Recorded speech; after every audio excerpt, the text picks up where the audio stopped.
Marie-Pierre, tu peux y aller. Bonjour, alors bonjour à tous. Donc nous avons ce soir le plaisir d'écouter donc Christian Duhamel et le collègue de Madagascar, je crois, mais je ne connais pas son nom en fait. Et Vlad, donc Vlad, Christian, Vlad, oui, c'est facile. donc Christian nous parlera donc euh, des actions en fait d'Animat auprès des organisations qui s'occupent de maths périscolaires en Afrique.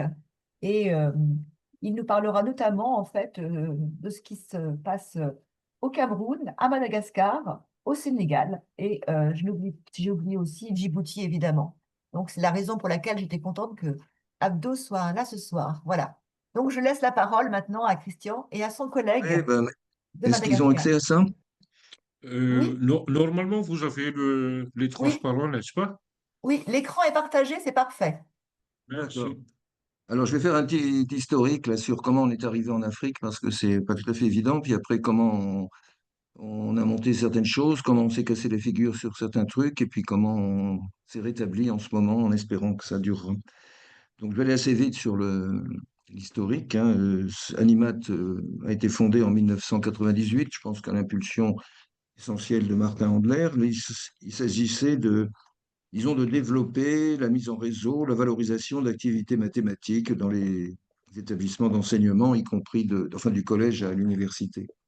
Ce qui est très important dans l'IMAT, qui nous favorise et qui nous gêne souvent, c'est le bénévolat qui est intégral, quoi. Sauf pour le secrétariat, les choses comme ça. Mais tous ceux qui font des interventions d'Animat le font bénévolement, y compris en Afrique. C'est un problème qui est posé quelquefois, à la limite, enfin, on en reparlera tout à l'heure. Donc, les orientations un peu parmi les actions que menait Animat et qui nous intéressent sur l'Afrique, les clubs lycéens qui ont plusieurs composantes, hein, soit les maths autrement, dont un des plus beaux exemples que je connaisse, c'est ce que fait l'IREM à Grenoble, avec Rémi Molinier, et qu'on utilise pour des interventions en Afrique. Les maths autrement, qui est aussi dans Maths en Jeans, que vous connaissez bien sûr. Et puis l'autre orientation, qui est plus ce qu'on appelle olympique chez nous. Pardon? Je continue? Olympique, c'est-à-dire qui est, disons, préparation à différentes Olympiades avec un truc qui est au sein d'Animat, qui nous aide aussi en Afrique, la POFM, la préparation olympique française en mathématiques, qui comprend généralement des gens qui sont passés eux-mêmes par les Olympiades, les préparations olympiques, voire les médailles olympiques internationales ou d'autres compétitions. Et avec, depuis 2020, on reviendra dessus, l'Olympiade francophone de mathématiques lancée par Animat en direction des pays francophones et qui compte maintenant 12 pays pour la compétition prévue en... C'est pas une compétition en fait, un test en 2026. Alors je les dirai rapidement, Algérie, Belgique, Cameroun, Canada, Congo. Alors je sais pas de quel Congo, je sais pas si c'est Kinshasa ou Brazza. Djibouti, la France, le Luxembourg, le Maroc, la Mauritanie, le Sénégal et la Tunisie. Euh, donc, alors, ils font des préparations à distance dans cette Olympiade francophone. Ce qui nous intéresse particulièrement, des stages à distance, des tests, des stages aussi en présentiel, dont un stage important à Valbonne au mois d'août, auquel a participé un de nos collègues sénégalais qui suit la formation olympique au Sénégal. Alors, il y a d'autres choses comme le tournoi français des jeunes mathématiciens, que vous connaissez peut-être, qui nous intéresse et que le Sénégal est en train de mettre en place en collaboration avec le Maroc. Et puis toute l'orientation en direction des filles, que ce soit en mathématiques ou en informatique, avec l'association Femmes et Maths. Animat, en fait, c'est un peu une fédération de sous-associations, si on peut dire, pour le meilleur souvent. Quelquefois aussi, ça pose des problèmes de communication d'une d'une sous-association à une autre. Et puis, il y a aussi un truc important sur lequel on a essayé de travailler au moins avec le Sénégal, c'est le Salon des Jeux mathématiques. Il y a, bon, vous savez ce que c'est, hein, ça se tient sur la place Saint-Sulpice à Paris. On avait invité une représentante sénégalaise aussi. Et puis en 2011, Alors, grand coup de tonnerre important, CapMat, qui était un programme financé par le ministère dans le cadre du Grand Emprunt, pardon, qui dure 5 ans et qui donnait 2 millions d'euros pour, disons, améliorer la perspective générale des mathématiques, aider les jeunes filles à surmonter la barrière des préjugés, augmenter surtout le flux des étudiants qui se destineraient à des études longues dans un domaine scientifique et particulièrement en mathématiques.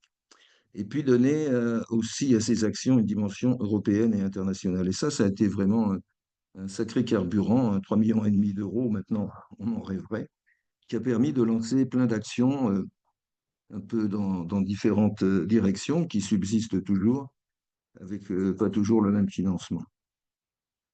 Alors, si on prend maintenant pourquoi on est passé à l'international, bah, je dirais de façon un peu égoïste et vaniteuse que quand je suis rentré mon séjour en Iran, Martin Envers m'a demandé si je pouvais m'occuper des relations internationales, de lancer des relations internationales d'Animat.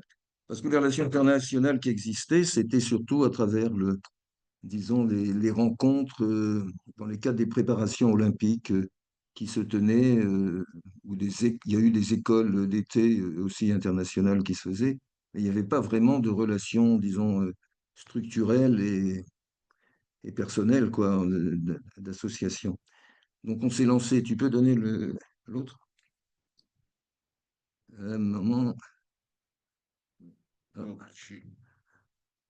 voilà, on s'est lancé un peu avec ces mots-clés, si on peut dire, essayer de lancer des couplages entre des clubs qu'on aurait aidé à fonder ou qui existeraient à l'étranger et des clubs français. Le développement, c'est-à-dire qu'on s'adresserait dans ce cadre, dans cette dimension en direction des pays en développement. Et puis les talents, c'est-à-dire essayer de permettre à- aux jeunes qu'on pourrait toucher de développer ou de mettre en valeur, quoi, en opération, les talents de jeunes qui n'auraient pas forcément la possibilité de le trouver. Et là-dessus, on a marqué quelques points quand même. Sur les couplages, on va voir que c'est un peu les illusions qu'on a eues. Et puis renforcer aussi, bien sûr, de façon franco-française, si on peut dire, l'attractivité de la France pour les études scientifiques, en l'occurrence mathématiques, en direction de ces jeunes formés à l'étranger. Ce n'était pas encore entièrement l'Afrique à l'époque. Et puis l'autre notion qui est importante, c'est la subsidiarité, c'est-à-dire que quand on travaille avec un club à l'étranger, on ne fait pas ce que vous pourriez faire vous-même, quoi, quitte à vous aider à le faire. Ça, c'est important parce que, bon, vous savez c'est un problème qui se pose souvent dans les problèmes de coopération. On voit des profs venir faire des cours dans des facs où il y a un spécialiste de cette discipline qui existe déjà. Donc on essaye d'éviter ce genre de choses. Alors les couplages, on a commencé avec les pays que je connaissais. Le premier, ça a été la Roumanie. On peut passer, voilà, donc sous l'impulsion d'un monsieur très proactif, Hubert Proal, que vous connaissez probablement. C'était le premier Cluj entre le lycée de Cluj et Briançon, le lycée d'altitude. Ils ont fait des échanges, ça a été suivi par la ville de Buzău, qui est un peu au nord de Bucarest et Perpignan. Il y a eu aussi euh, il y a eu d'autres groupes, Yassi avec Séniange. Ça marchait bien, et puis la personne qui dirigeait le club de Savigny est partie en Italie pour suivre son mari. Ça, c'est aussi un problème dont on n'avait pas tout à fait conscience, c'est que ces clubs, souvent, ils reposent sur les épaules d'une personne qui fait un sacré boulot, et puis si la personne s'en va ou s'il lui arrive malheur, le club s'arrête. Et voilà. Et puis une autre aussi entre Ploiești, une ville roumaine, enfin un lycée roumain, et le lycée Champollion de Grenoble. Il y a eu d'autres tentatives aussi. Là, une des conclusions de ça aussi, ça a été que Ayassi, où avait commencé ce club très tôt, quoi, en 2012, 2011 peut-être, ils ont reçu l'International Tournament of Young Mathematicians, c'est-à-dire le côté international du tournoi des jeunes mathématiciens. Ce qui était quand même allé très vite en besogne et qui nous a un peu, par la suite, on a cru que ça irait vite, que ça se passerait très bien. Euh, alors, tu peux mettre le deuxième. Et alors, ce couplage de lycée a une conséquence aussi importante, c'est qu'ils ont présenté, je pense que c'est Hubert Proal et peut-être aussi Robert Brouzet qui ont été à l'initiative de tout ça, un projet Tempus, non, un projet Erasmus européen. Je crois qu'il était doté, mais je me trompe peut-être hein, sur la somme de 55 000 euros, qui s'appelait Apprentissage des mathématiques et de la langue par la recherche et la coopération. Donc ça, c'était basé sur les couplages qu'on avait mis en place, hein, puisqu'il y avait Briançon-Clauge, Perpignan-Bouzao. Liège avait pris la place de Savigny-sur-Orge pour se coupler avec Iași. Souillac était avec Varsovie et Bègle avec Padoue. Donc il y avait tous ces pays, la France, la Belgique, la Pologne, l'Italie, la Roumanie. Enfin, c'était un truc magnifique et qui, globalement, s'était monté très rapidement, quoi. Et qui nous a un peu fait des illusions hein, par la suite, quoi. On pensait qu'on posait bien les briques et puis après, la maison montait toute seule. On a essayé un peu en Moldavie, mais ça n'a pas eu de suite. Enfin, il y a eu deux missions, je crois, deux sessions, puis c'est resté sans suite. Et puis, on a essayé, comme j'avais été aussi en poste, vas-y, au Kosovo, parce que le monsieur que vous voyez, où est-ce qu'il est là? Ah ben, il n'est pas sur cette photo. Si, il est là, il est caché. Ah, il est caché, ouais. Non, bah alors, Il est bien voilà, là. celui-là, oui. Chandrim Gashi, c'est un être mathématique comme j'en ai rencontré peu. Pourtant, j'en ai rencontré beaucoup, dont l'actuel président de la République roumaine, pour me- petite, Oui. un petit point d'actualité, qui était un des premiers étudiants qui en a donné une bourse pour venir faire Normal Sup. Et lui, Chandrim Gashi, ben j'avais fait une école d'été pendant que j'étais en mission là-bas, pendant 4 mois, en probastat. Et lui, il avait 16 ans, il terminait son bachelor de mathématiques. Il avait sauté le collège carrément, il était rentré au lycée directement. Par la suite, il, a- il est, il est allé faire une thèse à, à Chicago en géométrie arithmétique. Il a été ambassadeur du Kosovo à Paris à 30 ans et maintenant, je crois qu'il a un poste de prof associé ou quelque chose comme ça aux États-Unis, tout en continuant à suivre ce qui se fait. Et très vite, on a monté un club de maths parmi les lycéens avec des écoles d'été. Le club fonctionnait à distance, on envoyait des sujets. Et moi, ce qui m'intéressait, c'est que ces gens qui étaient là, il y a des lycéens, en dessous, c'est des étudiants, parce que quand ils avaient fini le club, ils avaient le bac, eh ben, on ne les lâchait pas. On faisait un club pour les étudiants en licence, qui était suivi, là, vous voyez, par la personne en chemise grenat au milieu, la Petru Mironescu, qui est prof à Lyon 1. Je crois même qu'il dirige le labo de maths maintenant. Et on faisait une session, on a fait une session là-bas. Donc, ce qui est intéressant là-dedans, c'est d'une part, au point de vue pédagogique, euh, c'est que ces gens-là, ils avaient vécu la guerre, c'est-à-dire ils avaient vécu la guerre où les écoles en Kosovo, enfin en Albanais, étaient interdites.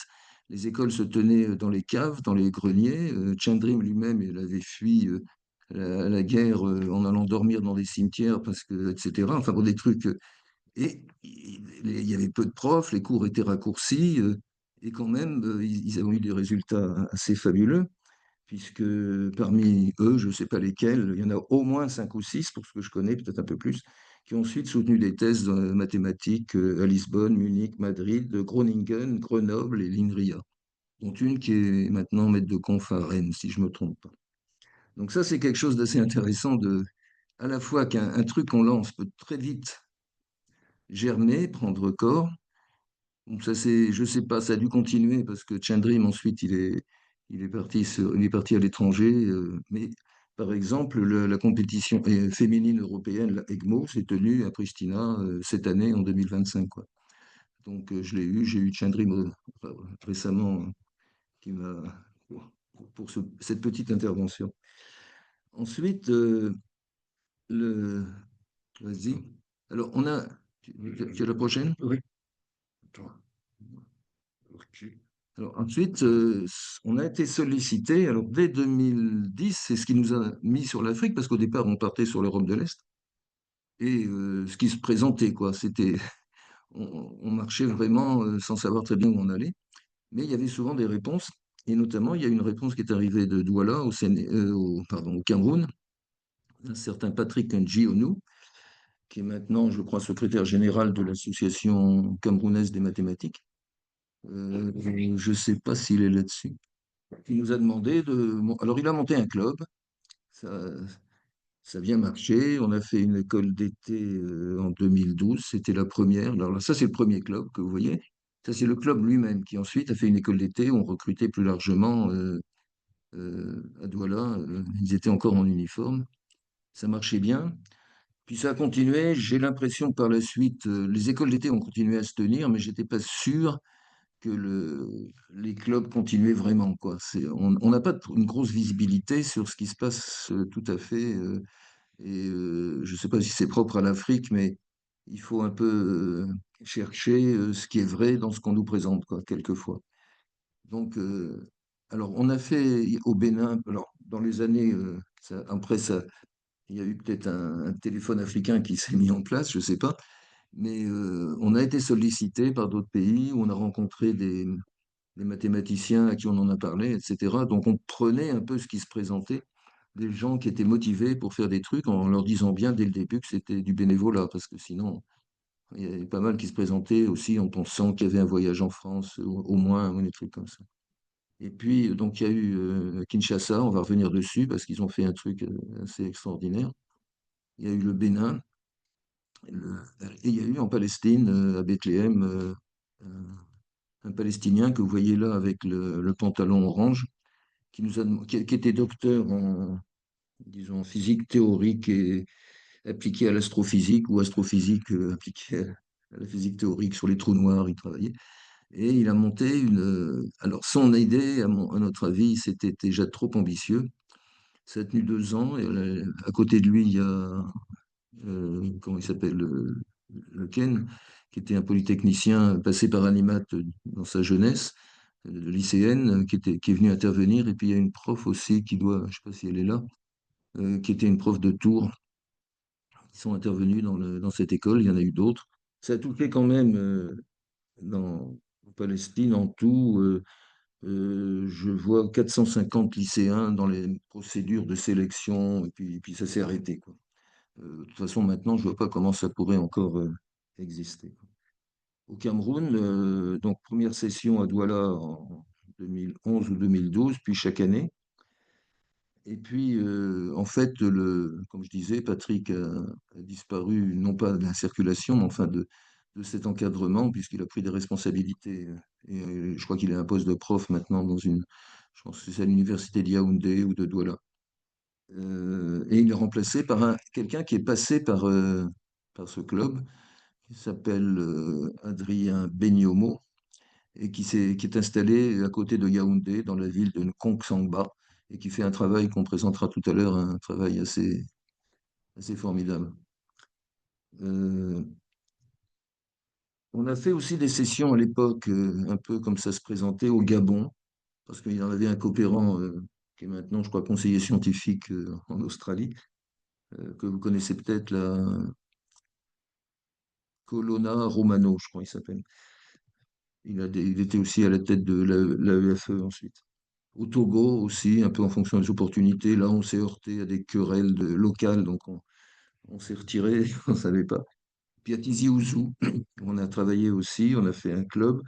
C'était question de faire une école d'été, puis de continuer, puis ça s'est arrêté comme ça, de soi-même, faute de personnes pour assurer l'encadrement local. Donc, Kinshasa, euh, non, du Cameroun, quand même, je voudrais juste rajouter un truc, c'est qu'il y a un des élèves qui a présenté le concours de l'X et qui a été reçu en 2020. Enfin, pas quand il était élève, par la suite. Mais c'est des gens qui disent ils ont trouvé disons, je ne vais pas le dire comme ça, mais qu'on pouvait faire des mathématiques avec passion. Et pas seulement en écoutant un cours et dire, disons, bon, lemme 1, lemme 2, théorème, corollaire, et puis il n'y a pas d'application. Dans les cours, dans ce qui s'est fait, hein, C'était plutôt, on donne quelque chose et puis où sont les mathématiques là-dedans, quoi. Enfin, dans ce que j'appelle les maths autrement. Ou alors des sujets qu'on faisait traiter dans à partir sinon des Olympiades, du moins de l'esprit des Olympiades.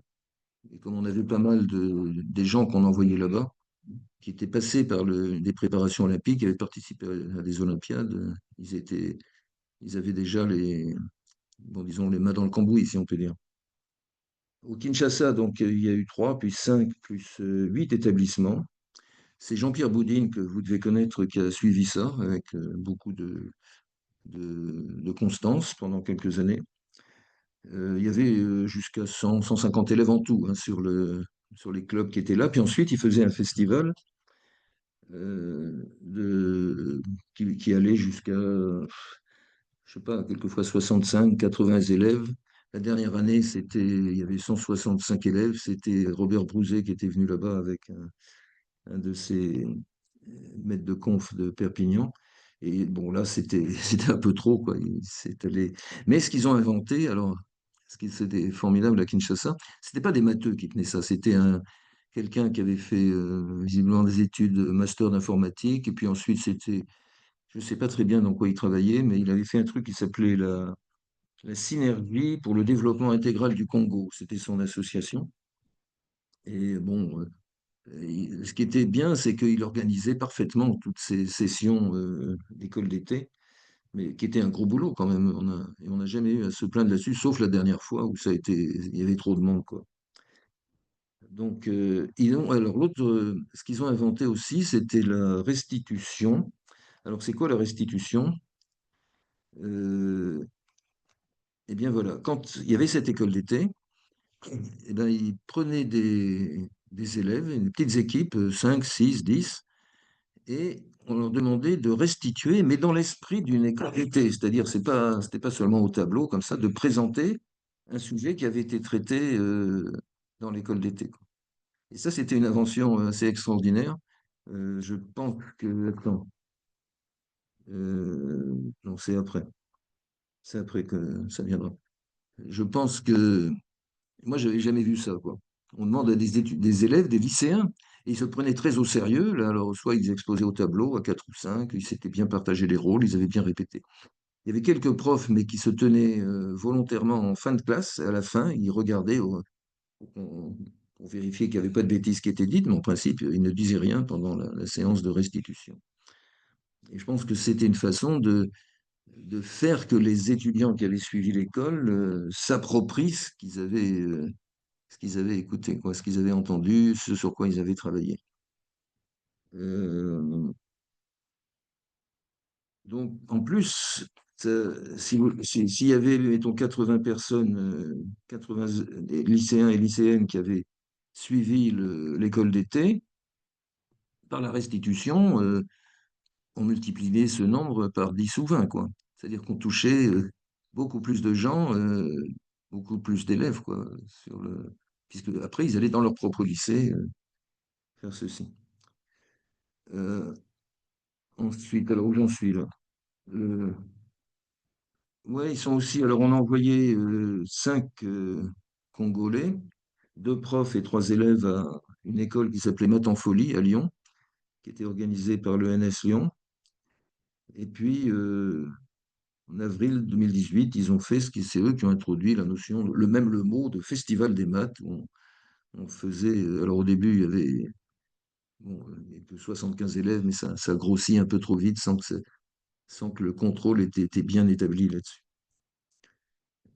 Alors, au Bénin, la suite, voilà une session qui se tenait au Bénin en 2017.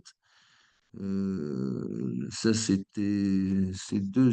Elle doit être X ou normalienne. Il y a Fabrice, là, dont on voit le dos, Fabrice Rouillet. Ça, c'est un X qu'on a un peu perdu parce qu'après avoir Félix, il a passé une agrègue de philosophie. Il est devenu philosophe. Mais on espère quand même qu'il viendra faire des. Enfin, il a dit que si vous avez besoin de moi, appelez-moi et puis peut-être qu'il fera des trucs. On verra ce ils le font au Sénégal d'ailleurs, un peu ce genre de choses, philosophie dans les maths. Euh, Mhm. bon, on a fait des sessions Ouais, dans cette session au Bénin, il y avait 60 lycéens, dont un tiers de filles. C'était à peu près sauf quand on imposait, enfin on imposait, quand on conseillait vivement qu'il y ait autant de filles que de garçons, ce qui, à mon avis, n'est pas forcément une bonne idée. Euh, C'était à peu près ce qui se faisait naturellement, quoi. Un tiers de filles qui venaient. euh, ça, quoi. Et ils avaient même créé un site, Benimat. Alors, c'est là la différence que par rapport à ce qu'on avait fait en Europe de l'Est ou au Kosovo, c'est que après l'école, alors il y avait c'était un enthousiasme, on en passait à la télé, il y avait des articles dans les journaux, et on donnait même les noms des lycées qui allaient créer un club de maths, quoi. Ouais, mais 2 mois après, à la rentrée, il y avait ça, quelquefois ça a marché, d'autres fois. Et puis on va voir qu'en fait, le Covid a un peu cassé tout ça, quoi. On avait élaboré une charte des clubs lycéens de mathématiques qui donnait un peu les conditions. Disons, on insistait que l'essentiel pour venir participer à un club, c'était la motivation. Que pratiquement, si vous dites je suis venu parce que mes parents m'ont dit, ils m'obligent à venir, ben, on lui dit non, c'est pas ici qu'il faut venir, mon grand, quoi. Et que les travail en groupe, alors on est arrivé à au moins 30% de filles, au moins 30% de garçons, pour faire bonne mesure. Et ça n'était pas toujours très respecté. Là, je pense qu'il y avait peut-être les garçons s'étaient mis d'un côté, quoi, en fait. Et puis, bon, enfin, des petits trucs de façon. Et puis, la présence est obligatoire. C'est à partir du moment où vous inscrivez dans un club, vous suivez le club et vous le suivez réellement. C'est-à-dire que si vous ratez sans motif impérieux, ben, vous êtes viré, quoi. C'est pas la peine de continuer. On n'a jamais eu la possibilité de virer les gens.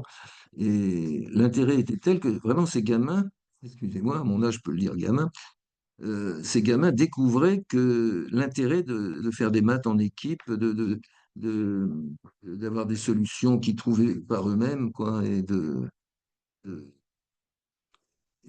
souvent, ils demandaient, je me souviens que c'était au Cameroun, on m'a rapporté que les intervenants qu'on avait envoyés, ils n'avaient même pas le droit. Les élèves leur interdisaient quasiment d'aller manger. Mais monsieur, on vous a que pour 5 jours, là. Faut qu'on vous en donniez le maximum, quoi. Donc, pour aller manger, on les forçait à manger rapidement. Et quand la séance était terminée, ils en redemandaient et ils travaillaient, quoi. Alors, bon, je sais pas, il y a un côté. Ce qu'on a remarqué aussi, que vous avez sûrement remarqué au Gréma, c'est que ces élèves africains, quand on les met ensemble, même s'ils ne sont pas de la même école, très rapidement, ils arrivent à travailler en groupe. Beaucoup plus rapidement qu'en France, quoi. Parce peut-être ils ont plus la, la notion de jeu, je ne sais pas, et ils ont une rapidité aussi d'esprit, ce que disaient ces intervenants qui souvent interviennent dans les clubs en France, les clubs animat en France. Ces élèves n'ont rien à envier à ce qu'on trouve en France. Surtout dans disons, les maths autrement, enfin les énigmes mathématiques. Ça, quoi. Et moi, je mets ça sur le fait, je sais que vous travaillez un peu là-dessus au Gréma, sur le fait ils sont pratiquement tous au moins bilingues, si ce n'est trilingues. Le, Parce qu'il y a le français, quelquefois il y a l'anglais, parce qu'à la télé, il y a de l'anglais, il y a la langue vernaculaire, mais pour le père et la mère, c'est pas forcément la même, et tout ça se mélange. Et puis, ils ont une notion de jeu aussi beaucoup plus répandue, peut-être qu'il y a plus de jeux entre eux.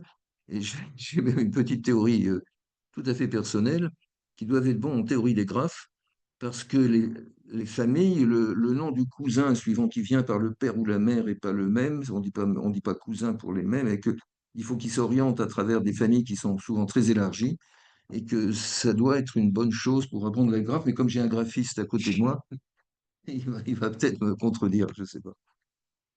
Alors, comment se déroule une section? Ben, en amont, il y a la préparation, l'accueil, l'envoi de sujets à traiter, c'est-à-dire qu'on a déjà envoyé des sujets aux intervenants locaux.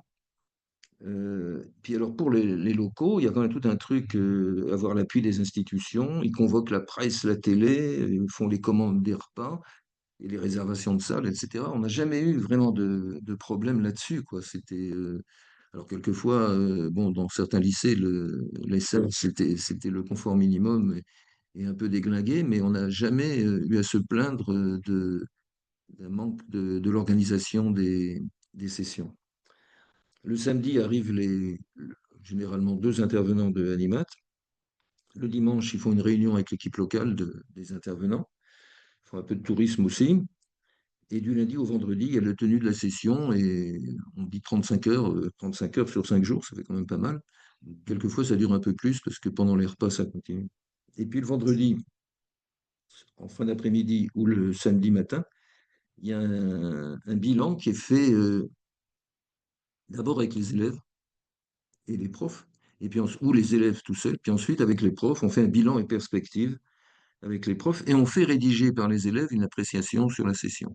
Et ça, c'est assez extraordinaire, parce que les textes qu'on reçoit, tu les as vus, hein, il y en a qui sont des petits monuments. Alors, on donne un maximum une page ou un recto verso, et c'est quelquefois certains monuments de sociologie pratiquement, parce qu'on leur demande qu'est-ce qu'ils pourraient présenter pour améliorer la prochaine session.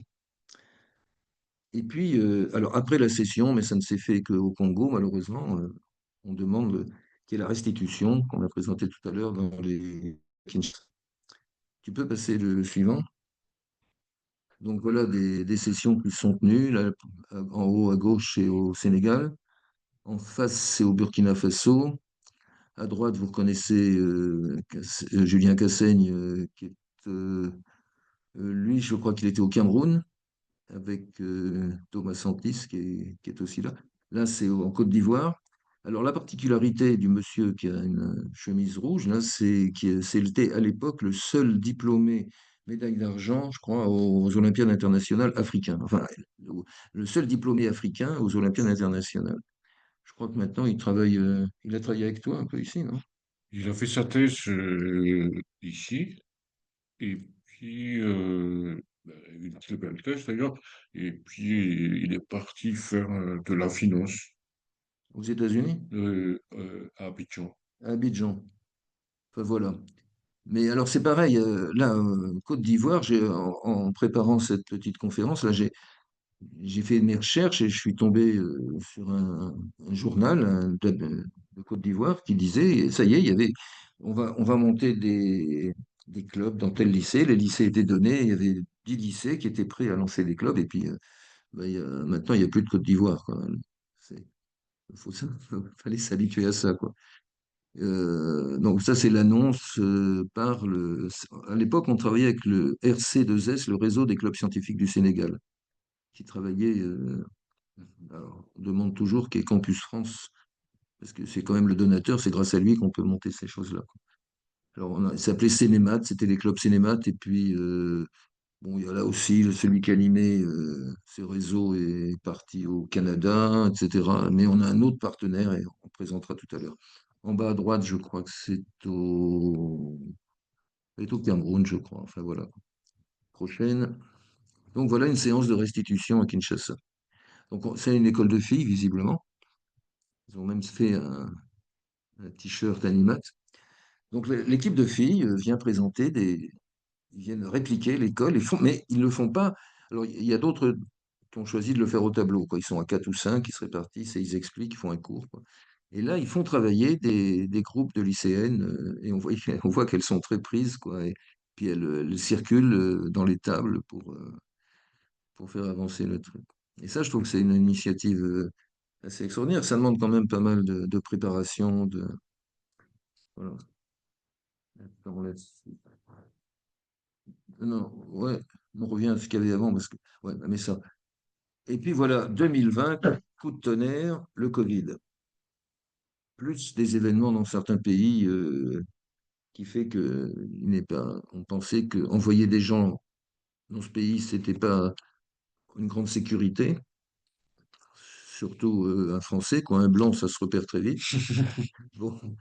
Et puis, donc, il y a eu des coups d'État, notamment on a eu, des très bons contacts qui avaient été noués au Niger avec l'ambassade de France qui nous appuyait. Il y avait une équipe, on a découvert qu'il y avait au Niger deux lycées dits d'excellence, quoi, de recrutement, et qu'ils avaient déjà des jeux mathématiques, ils faisaient déjà presque du périscolaire, quoi, et qu'ils étaient très déterminés là-dessus. Puis quand il y a eu le coup d'État, on n'a plus de, on n'a même plus de contact. Je pense que c'est pas bien vu de communiquer avec la France maintenant. Mais dans le Covid, Animat s'est complètement restructuré. Il est passé à l'ère électronique, si on peut dire. Alors pour le meilleur, parce que ça a permis de créer ce que j'appelle ces sous, ces, ces- ces- ces- ces sous-groupes quoi, qui vont travailler ensemble. Et je dirais pas que c'est le pire, mais le problème, c'est que en plus, on a déménagé, on n'a plus de salle de rencontre commune et ça manque un peu de convivialité intergroupe, quoi. Enfin, ça, c'est un avis personnel. Mais on a dû annuler l'émission et puis sur place, les clubs ne pouvaient plus se réunir, quoi. Et alors là, il y a eu un coup de génie d'Animat, c'est effectivement de lancer l'Olympiade francophone de mathématiques. Pour nous, ça a été Pardon. quelque chose de très bien parce qu'on s'est rendu compte. Parce que dans les clubs, souvent, ils nous demandaient de faire des préparations olympiques, quoi, aux Olympiades africaines ou différentes. Ils ont pas mal d'Olympiades diverses là-bas. Mais pour ça, il nous fallait l'autorisation du ministère, parce que c'était dans les lycées. Et on s'est rendu compte que parfois, ben, dans les ministères, il y avait des gens qui s'occupaient de ça, mais qui en fait, où ils étaient payés pour ça, ils n'avaient pas tellement envie qu'il y ait d'autres que eux-mêmes peut-être même plus compétents et plus d'expérience au moins, qui s'en occupent, quoi. Donc l'organisation de cette Olympiade francophone de maths, nous, on dit simplement, ben non, c'est privé, quoi. C'est une association privée, Animat, en collaboration avec l'association Intel, on en verra au Sénégal, dans tel pays, qui nous permet qui demande, bon, il organise ça, vous n'allez pas être contre, voilà les gens qui vont travailler là-dessus. Donc ça a pu s'implanter comme ça. Alors, il est resté quand même pendant cette crise du Covid deux pays les contacts ont été maintenus à distance. Du part au Cameroun, c'était passé maintenant à une association qui s'appelle le Promomat, qui est dirigée par un certain Adrien Beniomo, qui fait un sacré travail, on en parlera tout à l'heure, qui a organisé le concours Al-Kindi. Al-Kindi, c'est ce concours de codage et crypto pour des élèves de, je crois, c'est quatrième, troisième, seconde. Et puis qui a organisé aussi l'Olympiade francophone de mathématiques avec, dès le début, deux médailles de bronze seniors, hein, puisque Ah vous oui. savez il y a deux classes, si on peut dire. Il y a les seniors après 15 ans et les juniors avant 15 ans.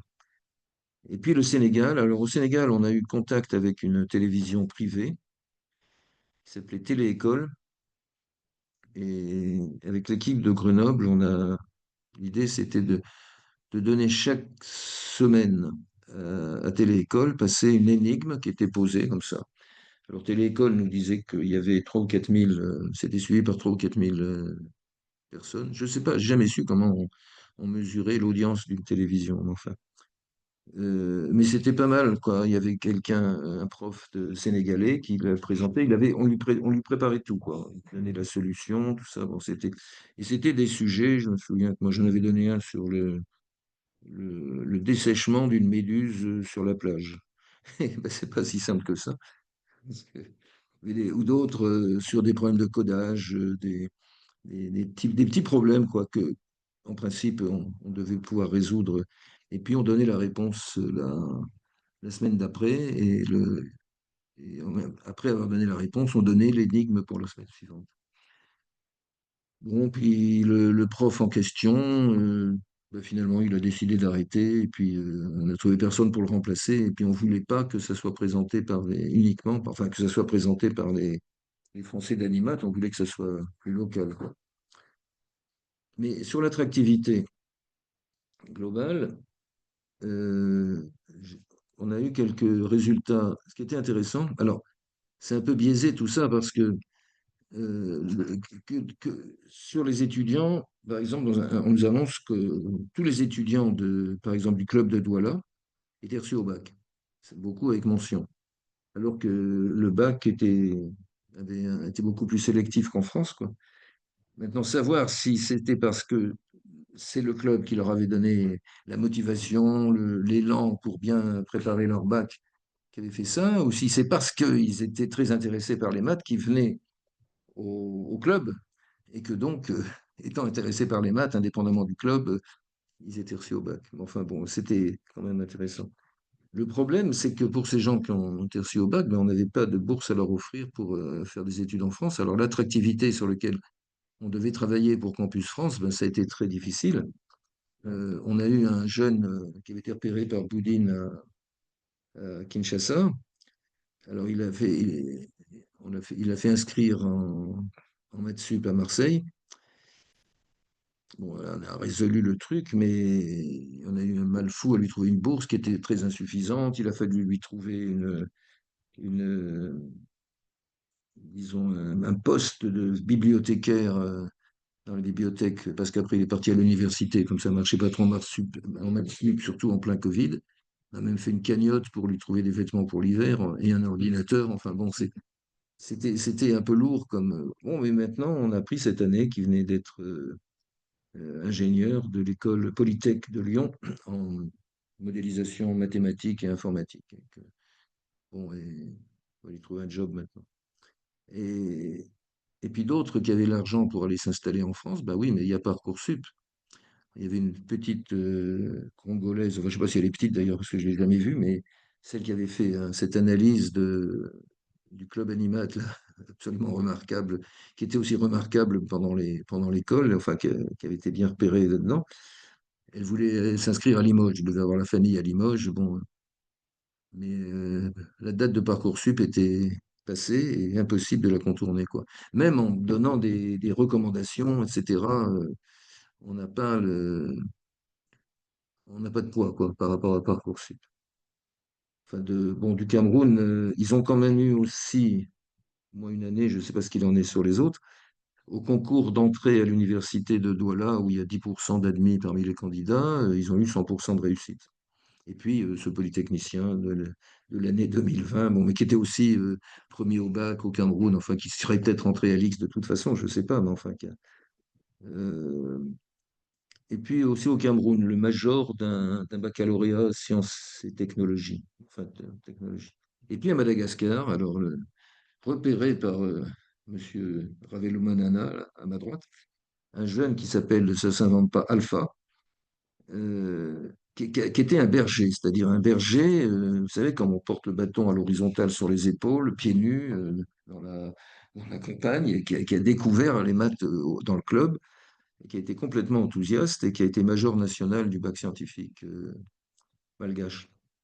Alors on a essayé pour lui, il a été invité aux États-Unis comme major national, mais non pas aux États-Unis, c'était au Québec, je crois, mais comme pour un colloque UNESCO, puis après, au revoir Alpha. Finalement, c'est la Tunisie qui l'a récupéré, et là, il vient de rentrer dans une école d'ingénieur, et comme elle a un couplage avec Télécom Paris, je crois, Ouais, tu les compares, Télécom Paris, on espère qu'il va, il va pouvoir intégrer dans son cursus un double diplôme Tunis-Télécom Paris. Et vous voyez, c'est des problèmes personnels auxquels on est affronté, quoi. On est confronté, quoi. Alors, après le Covid, ouais, vas-y, après le Covid, ça c'est, et je pense qu'il y a quelqu'un parmi vous là, qui se reconnaît sur la photo. Euh, Après le Covid, alors qu'est-ce qui va rester? Vraiment, quand on a gardé les contacts, récemment j'ai rencontré un prof de Côte d'Ivoire, là. Je lui ai dit, mais alors, ah oui, oui, on va le faire, on va le faire, oui, d'accord, tout ça. Puis bon, relancer la machine. Bon, mais il y a quatre. Ce qui est intéressant, c'est qu'il y a quand même quatre pays où ce qu'on voulait vraiment faire, c'est-à-dire implanter le concept Animat adapté au pays, parce qu'on pense que c'est important dans l'état où est l'Afrique en ce moment, qu'il y ait une attractivité des sciences et des mathématiques, mais il y a pas que nous, hein, il y a la physique aussi qui peut jouer. Donc, il y a ces ONG qui ont été créées à la suite de ces clubs, hein, elles n'existaient pas avant. Et alors ça, c'est à Djibouti. Alors eux, c'est les proactifs, c'est extraordinaire. Et surtout qu'on n'avait rien fait avec eux avant, mais je crois que le Gréma a travaillé avec Djibouti déjà. Et disons que, alors ils ont des tas de trucs, là, vous voyez, ils participent à l'Olympiade francophone. Ils vont même coordonner en 2026 toute l'Olympiade francophone de maths, hein, au niveau mondial, disons, donc, au niveau de tous les participants. Ça, c'est je ne sais quel concours de codage au niveau du collège. Là, les sociétés, un championnat de mathématiques et informatique et géologique. Ça, c'est la Pan-African Mathematical Olympiad, qui s'est tenue en Afrique du Sud en 2024. Le concours Al-Kindi. L'Evariste, je crois que c'est quelque chose aussi en crypto. L'African Mathematical Olympiads en 2025. Et puis ça, c'est leur cycle. Donc ils font, vas-y, tu peux y aller. Alors ça, c'est au Sénégal. Au Sénégal, bah, ils font plein de trucs. Le, Ah oui, je voulais dire aussi que Attends, on revient sur Djibouti. Djibouti, il collabore aussi avec Morimat, qui est une association qui marche pas mal, qui est très mathématique scolaire, mais fait dans des clubs périscolaires en Mauritanie, qui participe d'ailleurs à l'Olympiade francophone de maths. Mhm. Et avec Teranga Math, l'association, notre partenaire au Sénégal, ils ont d'ailleurs envoyé un de leurs membre qui doit figurer, je pense, sur la photo, mais je ne le reconnais pas, dans un stage qu'organisait Animat, un stage olympique qu'a organisé Animat au mois de mars de cette année. Et puis, ils ont aussi un contact avec Pamostar, une ONG tunisienne qui est, disons, l'Animat tunisienne, si on peut dire. On peut passer. Alors, là, c'est le Sénégal. Alors, j'ai donné une de leurs composantes. Le Sénégal, alors, c'est assez atypique. Ça a été formé par des mathématiciens ou ingénieurs franco-sénégalais. Cheikh Fall, qu'on voit un peu là, au milieu de. Ah ben voilà. Ah non, non, c'est lui. Ah oui, oui. C'est un X Télécom, je crois, Avec son chapeau. qui est maintenant au MIT, mais qui travaille à distance. Et Cheikh Fall, il avait une particularité, c'est qu'il était très copain avec un autre X de la même promotion 2016, qui est marocain. Et qui a créé avec son frère, qui était aussi un X, Math et Maroc. Et comme ils étaient. Bon, ben, pendant que Cheikh Fall, lui, créait Teranga Math. Teranga, ça veut dire hospitalité en Wolof, je crois. Et donc, ça, c'est le Teranga Math, c'est notre association partenaire au Sénégal. Donc, il y a celui-là, il y a Koumbassar, qui est membre du bureau d'Animat, où elle me remplace désormais pour les relations internationales, qui est docteur en théorie des nombres de l'université de Caen.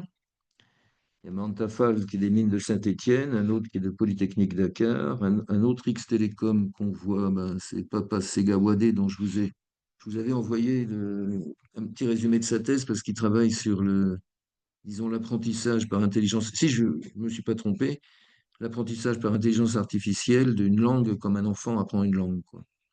C'est-à-dire par infusion, par, moi, aucun parent n'a jamais appris sa propre langue à son enfant et l'enfant parle quand même la langue. Bon, c'est un peu ça. Donc, comment apprendre une langue comme ça? Et il a travaillé sur quelque chose, il a fait une thèse avec Orange, financée par Orange là-dessus. Il y en a un d'INP de Grenoble et puis un autre qui est prof dans la capitale de la Casamance, là, Douada Diang Diatta, qui a fait sa thèse à l'INRIA et qui avait travaillé d'ailleurs avec Fabrice Rouillet. Donc, ils font des clubs parascolaires. Malheureusement, ils sont pour l'instant très orientés sur l'olympique, alors qu'on avait démarré avec eux sur les maths autrement. Et, et ils ont eu un formateur de Djibouti qui est venu avec eux récemment. Ils ont fait en mai 2025 alors un super festival qui s'appelait Comprendre pour aimer. Il s'agit des maths, bien sûr, avec un public de 2200 personnes, dont 55% de filles dans une immense salle à Dakar. Et donc ils développent des clubs olympiques dans deux lycées d'excellence, Diourbel et Limandoulaye. Et puis on a initié avec eux, avec l'aide de Benoît Ritaud, que vous connaissez peut-être, qui était, je pense qu'il est directeur de Quadrature, ou, je sais pas, une chaîne, une vidéo de YouTube, c'est-à-dire qu'on va reprendre la place un peu qui avait été faite avec Télé-École, comme quoi quand on fait quelque chose qui marche pas mal, même si ça s'arrête, quelquefois ça renaît quelques années plus tard. Donc il y a une chaîne vidéo qui est en train de se construire qui s'appelle Sous le Baobab. Ils ont des partenaires intéressants, et notamment Force N, qui nous aident beaucoup dans l'organisation de tout ça, parce que c'est une chaîne, c'est un truc une université virtuelle au Sénégal, qui est officielle, c'est la plus grande université du Sénégal, et ils participent à l'organisation de ce qu'on fait, quoi. Et puis, ils ont une relation très forte aussi avec la Senegalese Women Mathematicians Association, l'association des mathématiciennes sénégalaise qui est aussi très active et dont fait partie Combat. L'autre, alors ça c'est le Cameroun, j'ai donné une de leurs composantes dont ils sont très fiers cette année, alors là ils font vachement de boulot aussi. Adrien Hervé Beniomo, il a 25 bénévoles, des profs de maths qui travaillent avec lui. On leur demande un peu chaque année le bilan, ça représente 1100 heures de travail pour ces bénévoles, pas chacun, hein, à l'ensemble, quoi. Ça fait à peu près 40. Chaque bénévole donne 40 heures de son travail. C'est pas sans les préparations, hein, c'est le travail en présence. Et il touche à peu près 500 personnes, que ce soit dans les 10 clubs qu'ils organisent dans les 8 villes, ou dans les festivals, ou les manifestations à l'égard d'un grand public, plus 9 autres clubs plus ou moins réguliers, c'est-à-dire qui travaillent un peu, mais pas sur le même genre de choses, sur des conférences ou des choses comme ça. En tout, ils regroupent 190 élèves, dont à peu près un quart de filles. Donc alors là aussi, ils sont lancés dans toutes les compétitions possibles. Le kangourou des maths, l'Olympiade francophone, la panafricaine, etc. Et alors, ils ont fait cette année une session. Je vais mettre une photo d'accord, avec une franco-camerounaise qui est postdoc en informatique à Berlin, qui travaille sur enfin, enfin, moi j'ai regardé ce qu'elle avait fait, les intitulés, c'est assez extraordinaire parce que c'est son thème de recherche sur lequel elle a fait travailler. Elle travaille sur la préservation du privé, enfin dans l'informatique, enfin toute la préservation enfin comment on dit, de la communication, enfin de ce qu'on livre pas Et puis ils ont organisé le Miss STEM Cameroun, où il y avait 40 lycéennes, 4 par chacune des 10 régions. Et ça a été, alors bon, là, il y avait une vidéo superbe là, avec la remise des prix où elle danse un peu à l'africaine. Enfin, et bon, ensuite ben, vient non, on va terminer là-dessus. Madagascar. Alors Madagascar, c'est Vlad, ici présent, qui a introduit Madagascar. C'était à Fianarantsoa, qui est d'après ce que j'ai lu sur Wikipédia, hein, qui était un peu la capitale intellectuelle de Madagascar, c'est ça? Ouais, on peut dire ça, On oui. peut dire ça. Oui. Et alors des gamins, excusez-moi, des lycéens bon, qui sont beaucoup mis, qui sont plus dans ce qu'on peut, en quoi on peut s'amuser avec les mathématiques, et je ne le dis pas péjorativement, hein. Par exemple, ils organisaient le P-Day, enfin, donc c'était très actif. Ils ne sont pas encore tout à fait vraiment dans les mathématiques pures et dures, mais bon, par exemple, le, la, la personne, le grand que vous voyez en bas à gauche, c'est Rusten Holtz, qui est un polytechnicien de, je sais plus, enfin très récent. Il fait une thèse à Madrid en informatique.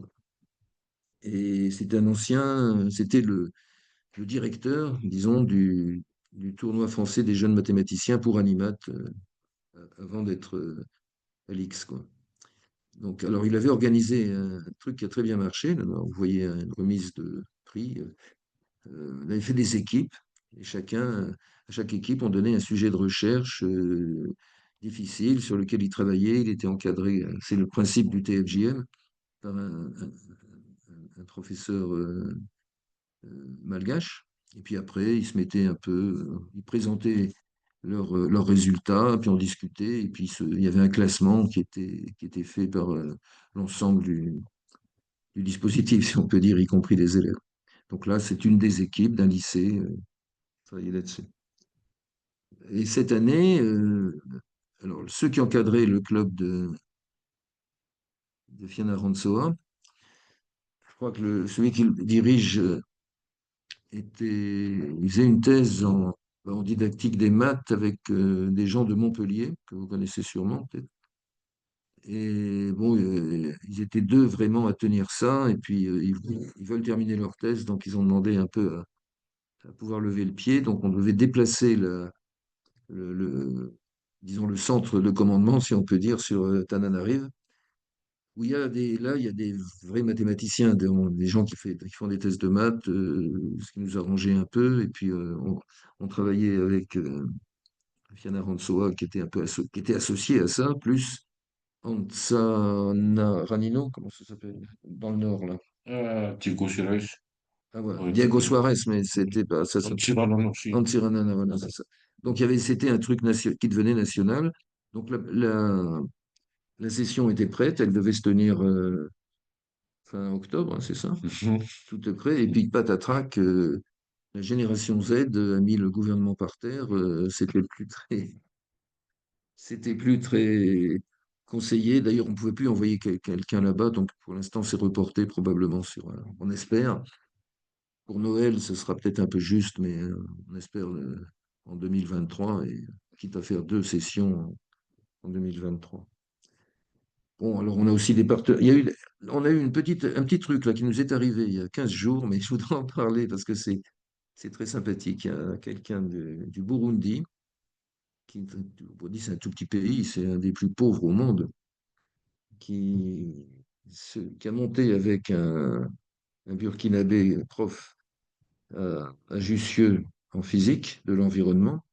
Il a monté un petit club sur l'environnement, un Fab Lab.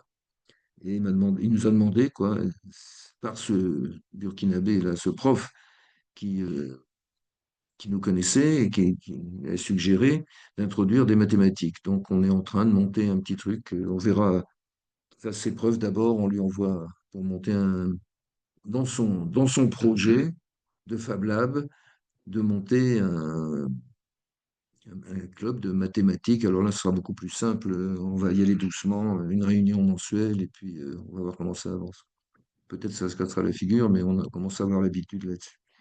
On avait eu aussi un truc bien au Rwanda, les phases écoles francophones Antoine de Saint-Exupéry. Ça marchait très bien. Ils avaient fait un projet de robotique, une petite, ils étaient 8 ou 10, je crois. Et puis, je sais pas, je pense qu'il devait recevoir, il y avait deux profs de l'école qui travaillaient là-dessus. Je pense qu'il y avait des heures complémentaires qui devaient être données. Et puis, il y a un nouveau proviseur. Je pense, mais c'est tout à fait personnel, hein, qu'il n'y avait plus d'heures complémentaires, etc. Donc, ça s'est arrêté. Et c'est dommage, quoi. Parce que là aussi, les gamins, ils étaient contents. Ils travaillaient sur des trucs où ils alliaient la physique, les mathématiques, la robotique, l'informatique, etc. De façon qui peut paraître assez simple, voire simpliste, mais qui le sont pas parce que c'est quelque chose qui englobe un tout, quoi. Bien voilà, ben, j'ai presque fini. Je vais vous présenter le dernier club. Vas-y, le voilà. Ils sont 14, je crois. Euh, ben, merci pour votre attention. J'espère vous avoir pas ennuyé. Et c'est des signes que. Oups, Voilà. pardon. Voilà. Bon, Excusez-moi. enfin. Donc, si vous avez besoin de plus d'informations ou de contacts, ben, vous avez. Attends, tu peux le remettre. Ouais. Non, avec les signes, je crois. Ah, Tu veux pas le voir? euh, Avec les signes. J'ai mis mon. Voilà, après. Non. Ah ben non, tu es revenu au tout début, là. oui, oui, oui, ça va. Vous ne partagez plus votre écran là. En fait, on vous voit tous les deux. Je le remets, Voilà, j'ai fait une fausse manip. voilà. Voilà. Non, c'est là. Attends. Mais on a vu Ah les non. signes. Bon, enfin, c'est. Ouais, tant pis. c'est christian.duhamel@animat.fr et ça arrive. D'accord. Voilà. Bah, Voilà, écoutez, contact animat.fr, puis ça m'arrive en disant que c'est. Et si vous avez des idées, nous vous remercions beaucoup pour ce Ah, voilà. panorama qui est vraiment très riche et très dense. Ouais. Je vais laisser la parole aux collègues qui ont sans doute des questions à vous poser. Mettre les photos des gens, là. Ah, Je sais pas. Des questions? C'est des questions. Peut-être, pardon, Mohamed Abdoali, vous pouvez parler de ce que vous faites, de ce que vous allez faire, puisque Christian Duhamel en a déjà parlé un petit peu.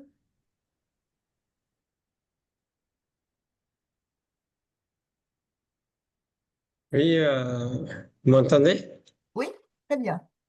Oui, donc voilà. En tout cas, je remercie Duhamel pour la très bonne présentation.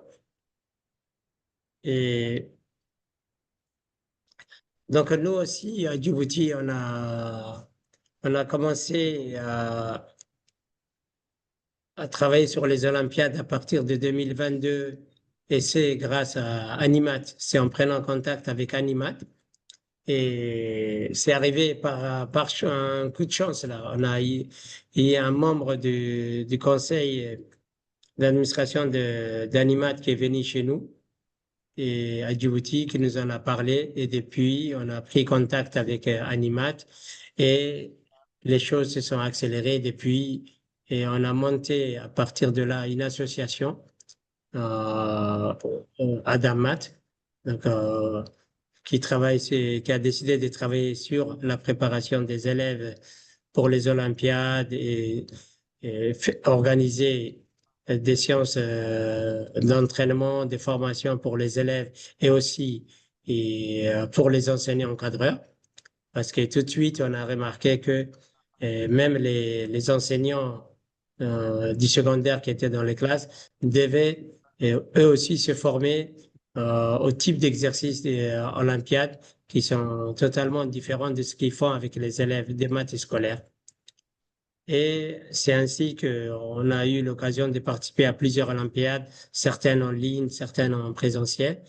Mais là où on a eu un peu de chance et qui nous a motivés, c'est que les Olympiades en présentiel auxquelles on a participé, que ce soit au niveau panafricain en 2024 en Afrique du Sud ou au Qatar aussi en 2024, au niveau panafricain, à chaque fois, il y a un de nos élèves qui a remporté une médaille de bronze.